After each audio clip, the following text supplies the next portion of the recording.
मेरे साथ ओपी मिश्रा जुड़ रहे हैं, जो कि पेशे से सीए हैं, बजट की जानकारी रखते हैं और साथ ही भारतीय जनता पार्टी का पक्ष रखेंगे। और साथ ही मेरे साथ अंशु अवस्थी जुड़ रहे हैं, जो कि कांग्रेस का पक्ष रखेंगे। आप दोनों का बहुत बहुत स्वागत है।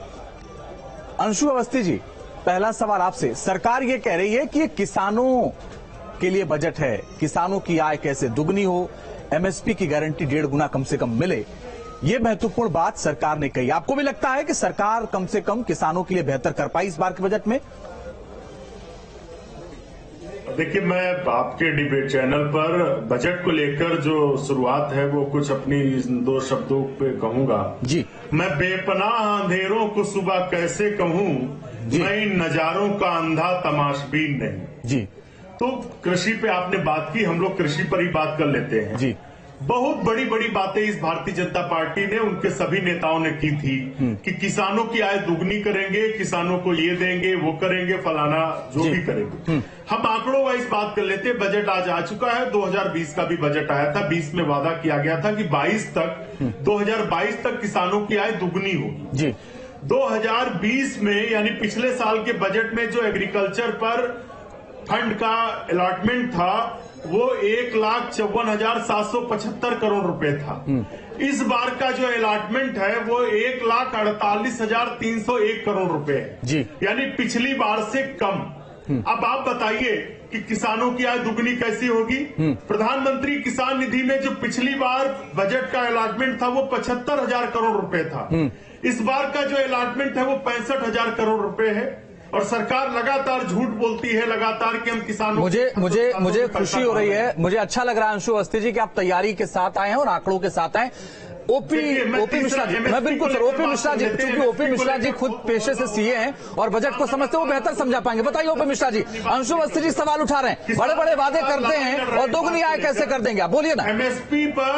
एमएसपी पर 2020 में 2,000 करोड़ रुपए का अलॉटमेट किया था इस सरकार। बोलिए अंशु, बोलिए ओपी मिश्रा जी। फिर से दिखा दिया कि किसान विरोधी सरकार ने इस बार उसको भी 1500 करोड़ रुपए कर। अंजित भाई, इस सरकार ने किसानों के साथ जो धोखा किया है ये 2019 में जब से मोदी सरकार आई है, मैं इसीलिए कह रहा हूं कि जब से 2014 से एनडीए की सरकार, भाजपा सरकार लगातार किसानों के साथ अत्याचार कर रही है। सुन लीजिए, कोई भी दिन नहीं जाता जब किसानों के ऊपर अत्याचार।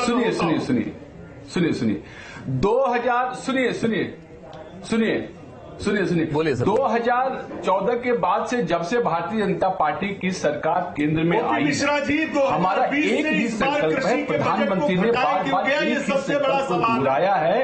अगर आप कृषि की बात करते हैं, किसानों की बात करते हैं, देश का सबसे बजट घटाया नहीं गया है। अरे आप ये सुनेंगे नहीं अंजीत जी, तो फिर मैं इनको बोलने नहीं दूंगा, मैं इनको एक शब्द भी बोलने नहीं दूंगा। और ऐसे ही कविताएं और किस्सा सुना के मैं पूरा टाइम पास कर दूंगा। 5.1 किसानों ने बजट को कहीं नहीं घटाया गया है। झूठ का अफवाह फैलाने की कोशिश न करें अंजीत जी। या तो ये सुन नहीं सकते या ये सुनने के लिए आए नहीं है। मैं ऐसे नहीं बोलूंगा मिश्रा जी, किसान मैं ऐसे नहीं बोलूंगा। या तो आप निश्चित कर लें पार्टी की सरकार। देखिए ओपी मिश्रा जी, देखिए अब आप दोनों हमारे खास मेहमान हैं, हम तो आपसे उम्मीद कर रहे हैं कि आप बेहतर समझा पाएंगे और कुछ बोलना है। हमने कहा कि हम तो ये उम्मीद कर रहे हैं ओपी मिश्रा जी का बेहतर समझा पाएंगे। जवाब दीजिए। चैनल के माध्यम से प्रदेश के देश से किसान जानना चाहता है, अन्नदाता जानना चाहता है, आप सरकार ने बजट क्यों घटाया? अरे मैं अंजीत जी ये नहीं जानना चाहते तो मैं नहीं बता पाऊंगा। या तो आप सुनने की क्षमता रखिए या तो इनकी आवाज को बंद कीजिए। कृषि का बजट अंशु जी सुन लीजिए ना उनकी बात, अंशु जी सुन लीजिए ना उनकी बात। आप पहले शांत रहिए, हमें साथ हूँ, मुझे बता अंशु जी सुनिए, पहले आप बात को सुनिए। इस 2014 के बाद से जब से हमारी सरकार आई है और जब से 19 में और 19 में जब से हमारी सरकार आई है, हमारे प्रधानमंत्री जी का एक ही लक्ष्य है कि 2022 तक 2022 तक किसान की आय को दुगना करना और हम उसमें लगातार काम कर रहे हैं।